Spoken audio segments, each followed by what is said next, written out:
I'm Candice Shea. Excitement and thrills await you as Team Switch It performs and instructs you on how to do the hottest tricks on inline skates. Please remember that the professional skaters in this videotape are trained experts who have practiced for many years. So don't attempt any of these tricks in the videotape without proper supervision, training, and most important of all, safety equipment. Wrist guards, elbow pads, knee pads, and a helmet.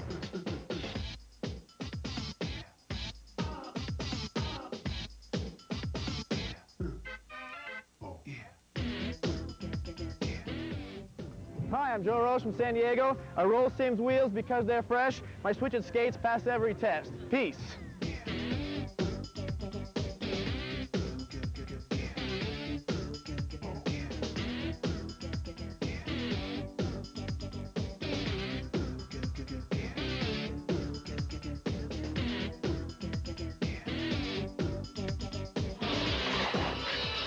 Always wear your pads. Switch It inline skate. Switch It. Keeps on moving. The new one of a kind. Kick it down. Switch It inline skate. Switch It moves. Hi, I'm Tony Chardelli, And I'm Bridget Chardelli. and welcome to License to Skate Inline. From improving your technique to aerobic and muscular conditioning, the inline options for individual use are endless. Before we get rolling, let's talk a little bit about protective gear. And as fun as skating is, the fact still remains people are getting hurt. The sad part is that most injuries could be prevented by simply wearing your protective gear. Knee pads, Elbow pads, wrist guards. and a helmet. So you don't think you need protective gear? Obviously, protective gear plays an important part in skating. First of all, the wrist guard. It should be worn at all times because people tend to break a fall with their hand. To be most effective, it should be worn fairly snug. Then there's the knee pad. The knees are the second point of impact, so cover them up. Elbow pads are particularly important for beginner skaters. It's also important to protect your eyes from the sun and from debris flying on the path, especially if you're skating at any speeds. Ray-Ban makes these killer loop sunglasses. They're protective, sturdy, and cool looking. A mind is a terrible thing to waste. So cover up your melon.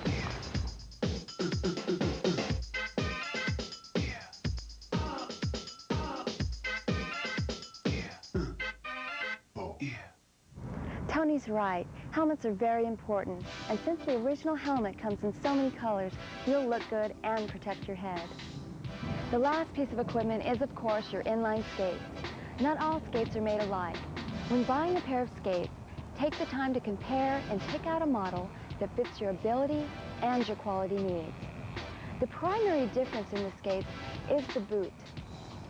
The low-end boots don't give you the support and the comfort when compared to the moderate or upper-priced boots. Inline skates work off a support system that stems from ski boot technology. Good inline skates will utilize a highly supportive boot that will transfer the control out of the ankle and into the knee, where the control can be managed easily. No matter what kind of skates you have or want to get, you'll have a lot of fun with them. And you can give any skate more comfort and support with footbeds and Sorgatane. These are products that mold to the shape of your arch, heel, and entire plantar side of your foot. Either of these products will often prevent the unexpected and unwanted muscle aches. That reminds me, as you begin to practice the techniques we'll cover in this videotape, start off in moderation. Just go up for short periods of time to build up an endurance. A sore body is discouraging for beginning skaters.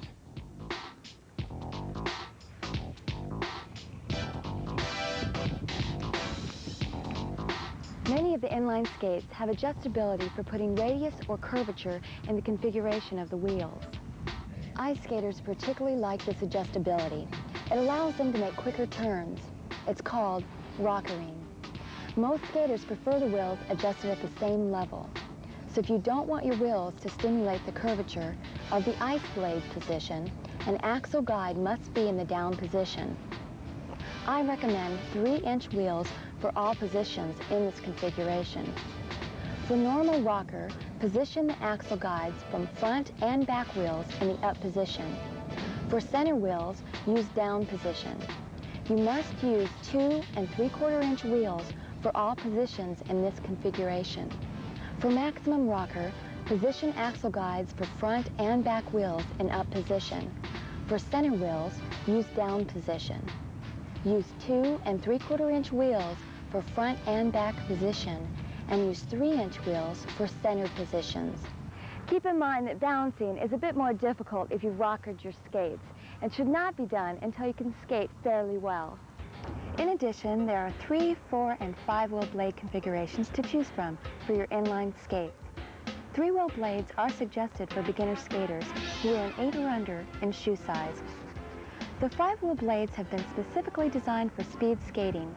Although 5-wheel blade configurations are more restrictive and less agile, friction is spread over longer surface. Therefore, speed is obtained in both pushing off and in rolling, making 5-wheel blades ideal for racing. First off, location.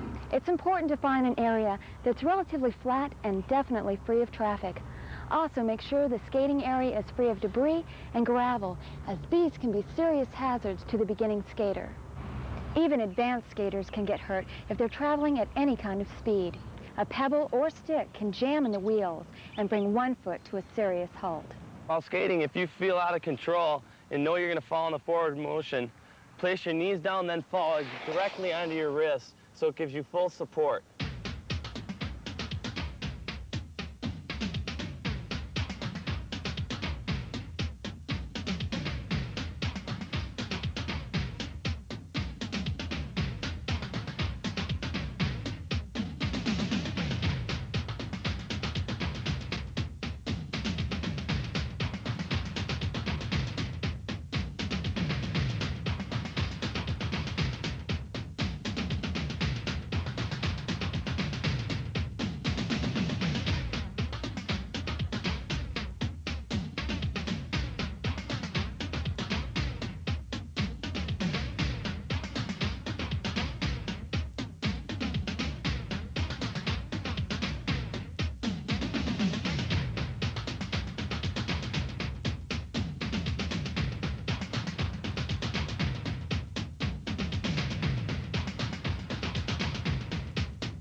Now, before you put on your skates, it's important to have an adequate skating knowledge. This will allow you not only to achieve a basic skating level, but will help you recognize and avoid skating obstacles and hazards, which is what License to Skate is all about. So to help us do that, here's a professional inline educator, Steve Clotter, who teaches skate safety classes through the Scottsdale Park and Recreation Department in Arizona. Steve? Thank you, Candice. Well, now let's get started. We're on our skates, and they're nice and snug around our ankles, so our skates feel good, we're under control, but we're standing on grass to start with. Carpet will work just fine. The idea is to keep the skates from rolling out from under you. Now, the first thing we have to know is how to stand on our skates. What we want to do is start with our skates about shoulder width apart, and we want to think of our balance as being right between our toes. Okay, it's kind of like a forward athletic stance. You want to flex at the ankle, at the knee, and the hip. It's like a skiing position. Actually, it's almost like a lazy slouch. The idea is not to lean back. A common mistake beginners make is that they lean backwards. They lose control and fall over backwards. What typically will happen is they will hit their elbow, their head, their back, or their tailbone. This can be avoided if you just resist the temptation, especially when you're beginning, to lean backwards and just stay forward and just keep your weight right between your toes, right between the balls of your feet. Okay, so now we've got the stance, and what we want to do is learn how to walk like a duck. You want to point your toes out, and to begin moving on skates, you actually walk like a duck with your toes out.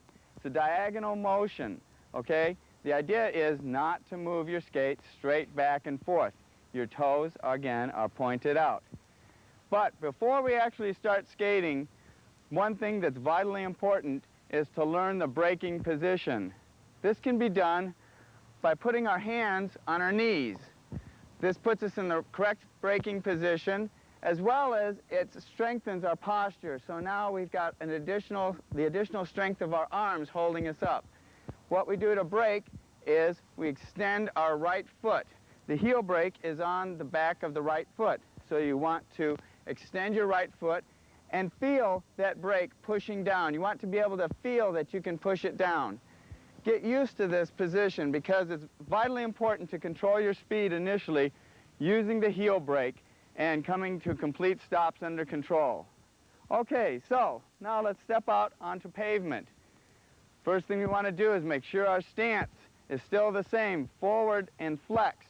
We want to make sure we're not pulling backwards. You want to feel your balance. Move your skates around a little bit underneath you. Now that you sort of get a feel for your balance, next thing to do is to actually go right directly into the braking position you just tried. Go ahead, put your hands on your knees, extend your right foot, push the brake down. Feel that brake holding you onto the pavement. Make sure that you can push it down hard. It's very important that you learn to do this. Some people actually like to put their knees together for additional strength. Remember, it's going to be important for you to be able to hold this position and guide yourself. The right foot that you're braking with will stop you. Your left foot is going to help guide you. Resist the temptation again to pull the left foot too far underneath you. You want to have your feet staggered. Your left foot is behind you. I'll slide them out. The front wheel is even with the brake pad. The right foot is extended straight out, and you're putting pressure on it. You can even use your hands to push down. Okay, so now we know how to stand. We've practiced our duck walk. So let's go ahead and take a few diagonal steps. All right, so now we're moving. Let's practice the brake. You put your hands on your knees, put the brake pad down, push it down hard. One aspect about using the heel brake is that you don't always use the same amount of pressure. Sometimes the pavement is rough. You may want to release pressure on the heel brake when the pavement is rough and roll over that section and then put the heel brake back down hard after the roughness and then where it's smooth. Let me demonstrate this. We'll be rolling along, heel brake on, roll over the rough spot, put the heel brake back down. Let me try it again. We'll roll along, heel brake is down, up, we'll roll across it, put it back down. This can keep the heel brake from causing you to jerk a lot, especially when you're going downhill and it's rough and smooth and varying textures of the pavement. One thing I should note is that when you use the heel brake, it may not slow you down immediately. That's okay. Stay with it. Don't give up. Keep putting pressure on it, and it will slow you down. Okay, let's go ahead and start pushing off to the side and actually begin a little bit of striding. Again, remember that our toes are going to be pointed out slightly. But this time, instead of walking, we're going to push off to one side. Just one side to start with. So we'll just push and roll, push and roll. And then with the other foot, push and roll, push and roll, push and roll. It's important that you both push and roll with your toes straight ahead. All right, so let's go from your basic striding on one side to striding on both sides. First one side and then the other. So we'll go left, right, left, right, glide, and brake. Turn around and do that again. Okay, let's push off left, right, roll, and brake. The idea here is to get a smooth transition from pushing to braking and to begin to look a little bit more like we're in control and we understand how to skate. Do you ever have the situation where you're just standing there on skates and they seem to roll out from under you? Do you sometimes feel like you can't stand up straight? You feel like the skates just want to keep rolling. An easy way to correct this is to actually look at your skates and instead of having them pointed straight ahead, turn the toes out. This way it gives you control in any direction. You can hold yourself in one position and the skates will not roll on their own. In order to help make your skating look and feel smoother, remember to do one thing as you glide, and that is to stagger your stance. Put one skate in front of the other. It doesn't matter which one.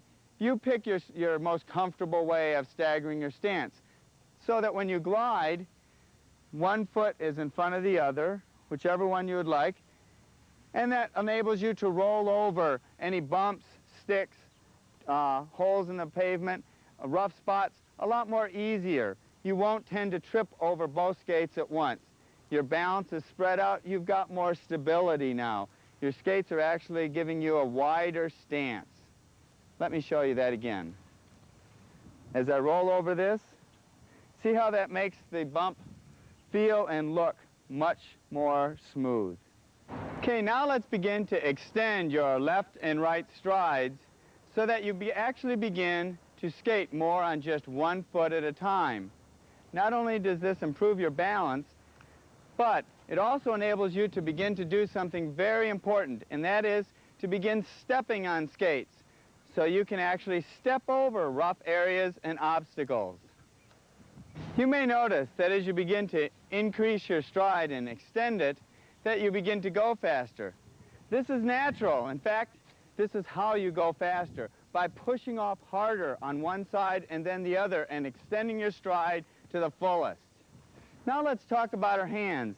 Up to now, they've just been in front of us. But in order to develop a smoother technique, skating technique, what you want to do is put them on your hips or even behind your back. Now your legs are doing all your balancing. Your legs are learning to coordinate your movements to become smooth and fluid. You begin to look like a skater.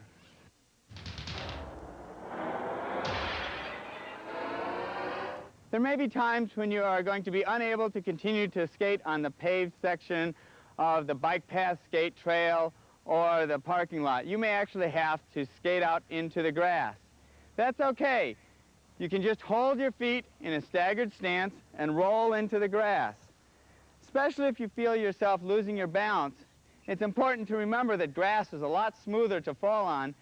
So if you do start to lose your balance and you know you're going to fall, don't stay on the pavement, head for the grass. You can also take a few quick steps onto the grass and actually do a little bit of running to slow down.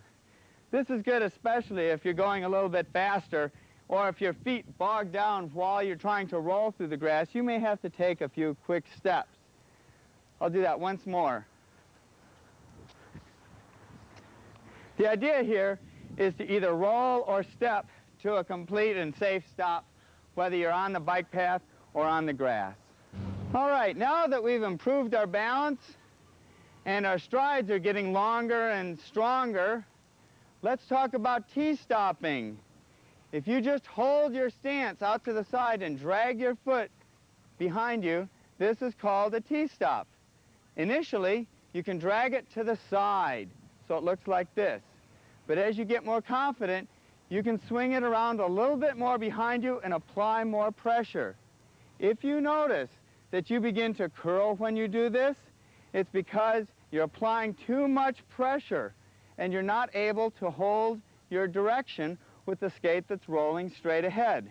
Instead, lighten up on your foot that's dragging, and this will help you to go straight. It may take a little bit of practice, but T-stopping is another very effective way of stopping and controlling your speed. You may notice that as you continue to try T-stopping, that you're better at T-stopping on one side or the other.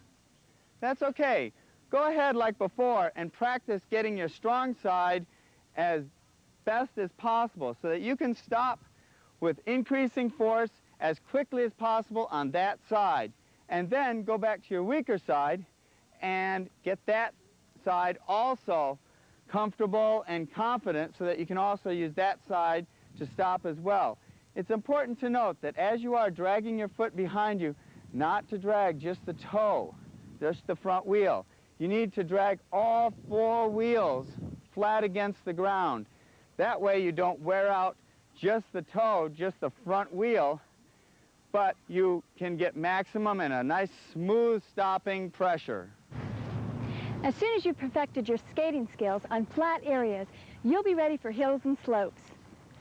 Hills can be frightening at first, but as long as the surface is dry and clean, a series of back and forth turns will slow you down, just as it does skiers. Just remember, as you begin to gain speed, the risk of fall is much greater. So don't forget the most susceptible area to fracture is the wrist, followed by the elbow and the knee. Fractures can be prevented by wearing wrist guards, elbow pads, knee pads, and a helmet. Now let's continue to use our braking techniques and control our speed where it really counts, going down a hill. But don't pick a real steep hill. Start out with something shallow and smooth, not too steep, like a bunny hill if you were a skier. Just begin to roll down the hill and apply the heel brake. Come to a smooth stop. Go back up, try it again. This time, apply more pressure and come to a stop more quickly. Remember, don't start down a hill that you cannot heel brake all the way down. And you can use a heel brake all the way down the hill to keep your speed from building up too quickly. A common mistake beginners make is to wait too long until their speed has gotten too high, and then they put the heel brake on and they panic. So put the heel brake on earlier up the hill and control your speed all the way down. Another thing you can do is pump the heel brake going down the hill.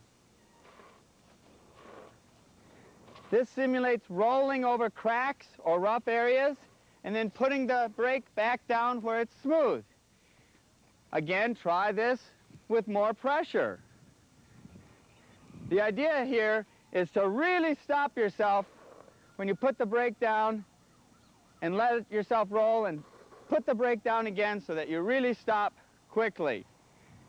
After you get the heel brake so that it feels comfortable, now go back to your T-stop. Do the same thing. First, just let it slide behind you and slowly slow you down. Go back up. You can practice with the other side.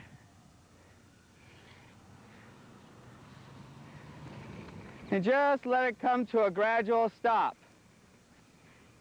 Now let's do the same thing, only putting more pressure on the skate to come to a complete stop much more quickly. Let's go back up. The other foot.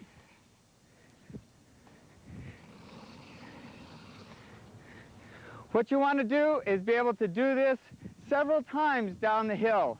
You want to do it whenever you notice that someone is in your way. Or in fact, look down the hill to begin with, and don't even start to go down the hill if you notice that someone is in your way before you even were to start down there. Wait for them to clear the hill, clear the path, and then go down it. And now, practicing slalom turns going down the hill is something that skiers can really relate to. In essence, you face down the hill all the time. Your shoulders, your head, and your body are facing down the hill. As you begin to roll, you just lean the skates in one direction, back straight, and then the other direction. Notice that I'm always facing down the hill.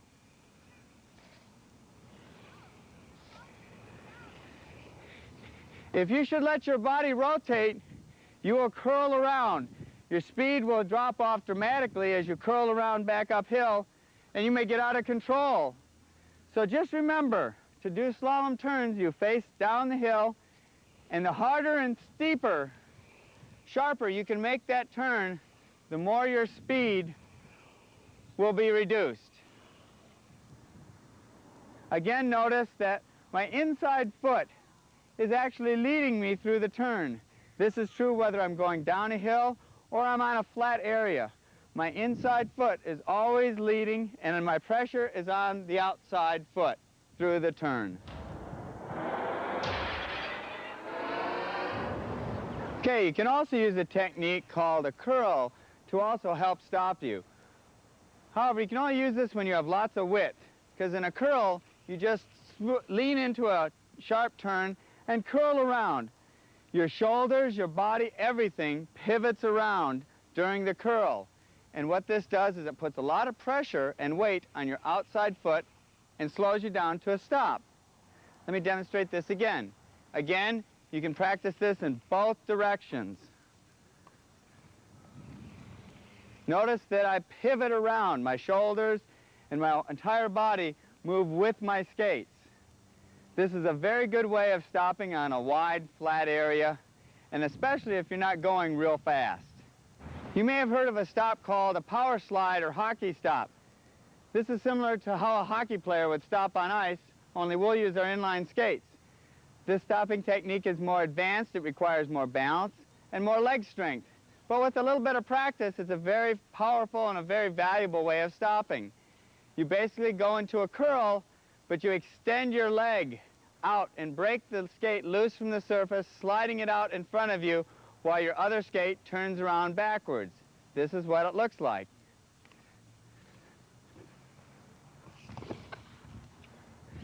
You can go in either direction. With this especially, you may need to practice this on some smooth pavement where there is no breaks or rough areas. The idea here is to get a feel for the skate sliding sideways on the pavement. You'll notice that one of my feet is actually pointed backwards. The other skate is out in front of me. You want to stay low to increase your stability. All right, now that we know how to stand on our skates with good balance, we know how to alternately push off our left and right feet, glide with staggered stance, and apply the heel brake. The next thing let's talk about is our turns. Turning is a lot like striding, where you just push off the outside foot and lean in the opposite direction. It looks like this. I'm pushing off my left foot, my outside foot, and leaning to the right, and the skate just naturally turns. You can take this real slowly. You don't have to go fast. Then let's stop with the heel brake and try it in the other direction. I'm just pushing off of my outside foot and leaning to the left this time. And we just naturally go around. Beginning turning is something that you really need to get comfortable with and become smooth so that you can turn if you need to get out of the way of something. You may have noticed that as you've been turning to the left or to the right, that one side feels stronger and the other side may feel weaker and a little bit more awkward.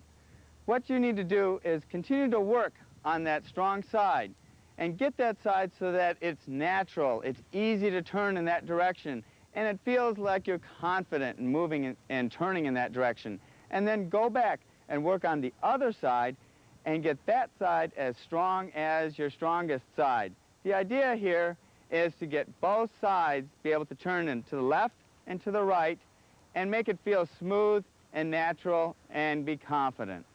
Now let's use our extended striding to help us make a different type of turn. This is very similar to an ice skating turn. It's called a crossover turn. Now what I'm doing is I'm extending my stride, but instead of putting the skate down to the side, I'm crossing over my other foot and leaning into the turn. I can do this, of course, in both directions. And it's important for you to practice this in both directions so that you find out which side, again, that it's easiest to turn and develop that side, and then go back and practice turning in the opposite direction. You will also notice as you do a crossover turn that your speed can increase. This just shows you that it is possible to actually accelerate during the turn. One thing you may note as you skate, after about an hour, the first few times of skating, after an hour you may note that you actually begin to get uncoordinated. It becomes a little bit more difficult to skate. What I would do is I would just call it quits for that day, rest up, and begin again tomorrow and or the next day when you're fresh and you feel strong again. What you don't want to do is to push yourself too hard and get into a situation where you're just so tired you can't turn or you can't stop and you end up falling.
Have you ever wondered how someone goes from skating forward to skating backwards?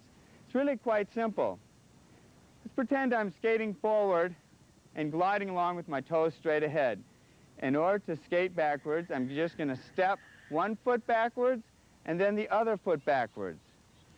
It's important to realize that this should be a fluid motion so that you get the feeling that it's a natural turning around as you skate along and go from forwards to backwards. This is what it might look like.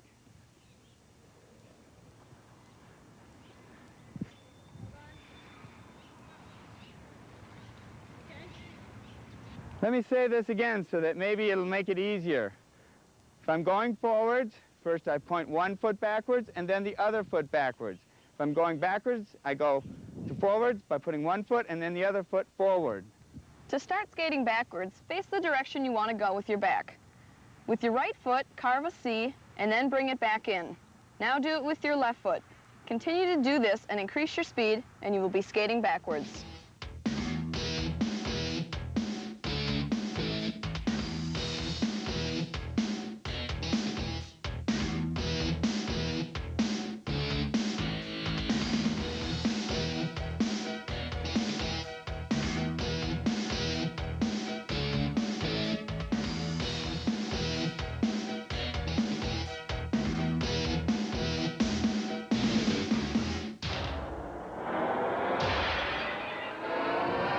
There will be times when you have to skate up or skate down a curb or a raised section of pavement. The idea here, in order to do this, is just to step up onto the higher pavement or just step down. In general, stepping up is easier, stepping down a little harder, because of the fact that when I step up, my speed tends to slow down, but when I step down, my speed tends to speed up. Practice doing this, and you may find also that it is easier going in a diagonal rather than going straight at the curb. The way to start this is just to go at an angle and work till you're comfortable going straight at the curb. Remember, it's timing and it's just stepping. Actually, you don't even have to step to go down off of a curb. You just glide off with a staggered stance, which is just like skating down a stair. Tony? When riding stairs, I cannot emphasize enough how important padding is. So always wear wrist guards, helmet, knee pads, and elbow pads. Once you've developed and perfected the basic skills in this videotape, you may want to try skating over stairs. As you begin, approach the stairs with some speed. Speed is a very important factor. If you're too slow, you can trip on your wheels, but try not to go too fast either. So again, approach the stairs with some speed, and with one foot in front of the other, lean forward slightly, keeping your legs apart, knees bent, and skip over each individual step. The best thing to do is to start on like 4 stairs that are pretty wide. You get more balance that way. So this first time you ride them, go off sideways. It covers more area when you go off sideways and you get more wheel contact on each individual stair. Eventually, you may want to try the stairs backwards. And as you can see, both of his legs are spread apart to give him more balance. Use common sense and don't attempt this maneuver or any other advanced skating maneuver until you have perfected your skills adequately.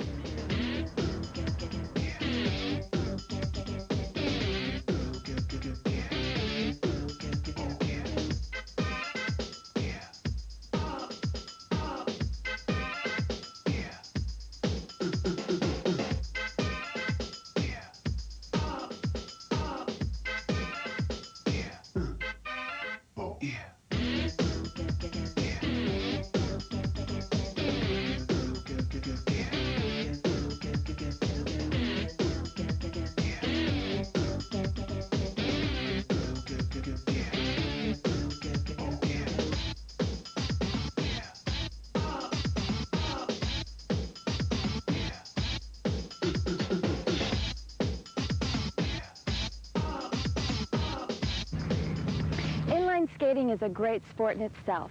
Practice the techniques we've shown you and skate smart by being especially watchful of others.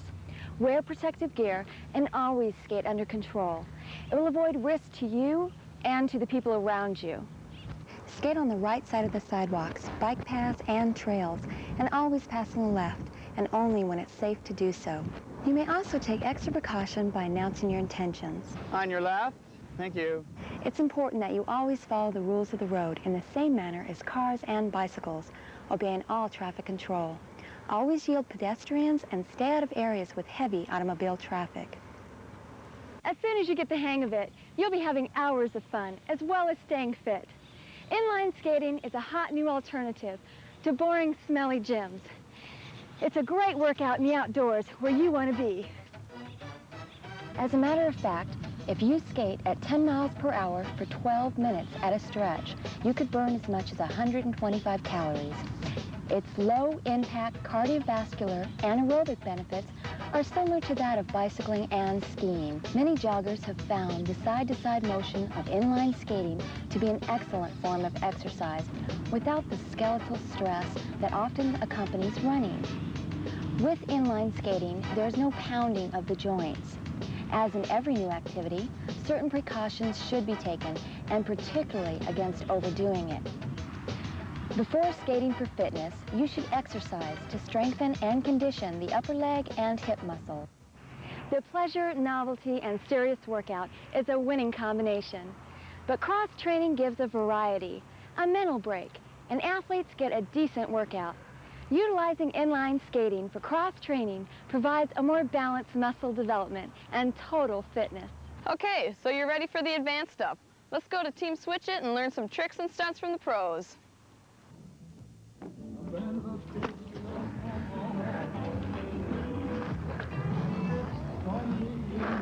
John Pat, San Diego, Team Switch It. Okay, I want to do a hand plant. Straight up there. Yeah.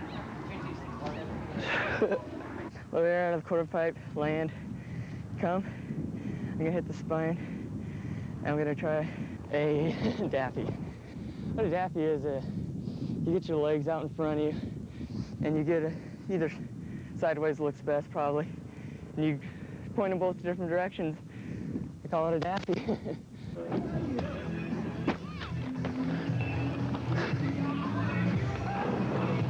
Greg from Team Switch It, San Diego, skate straight.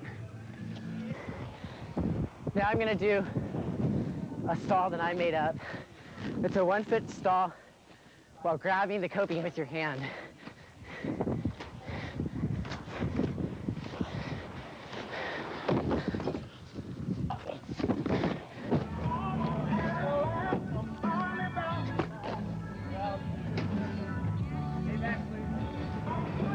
Hey, Tony Moore from San Diego. I skate for Team Switch It. And all I care about is blonde-haired, blue-eyed girls, green eyes too, and I like Nissans. Let's do a back scratcher.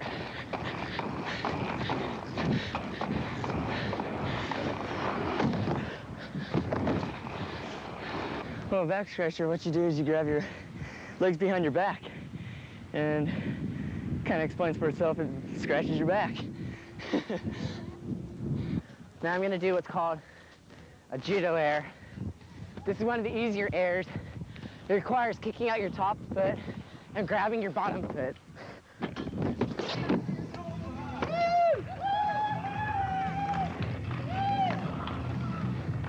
Hi, my name's Nikki Ulrich. I'm from Sedona, and blading's awesome. Now what we're gonna do is my partner Joe is gonna go to the top of the quarter pipe, and I'm gonna go do a handstand, and he's gonna grab my feet to prove how high and how trippy of a trick this is. Skating to me is more than just riding big ramps and pulling big airs. It's a lifestyle, something that I do for a job, for a living, something that I hope at least to do for a living. We're gonna do a back scratcher into the inside.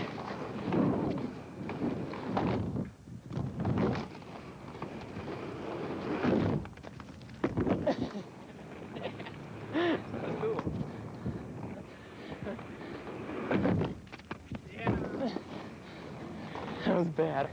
Now, if this trick is done properly, It's called a Louie-Louie.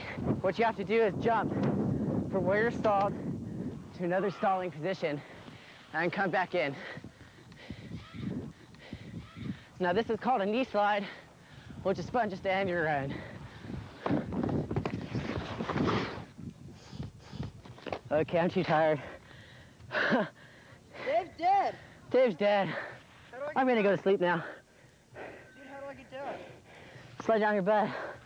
Oh, I'm tired now, Joe. Whoa. Hi, Mom.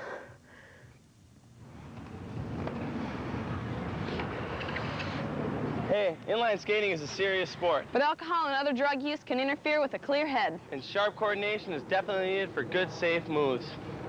We're out of here. See ya. 3, 4.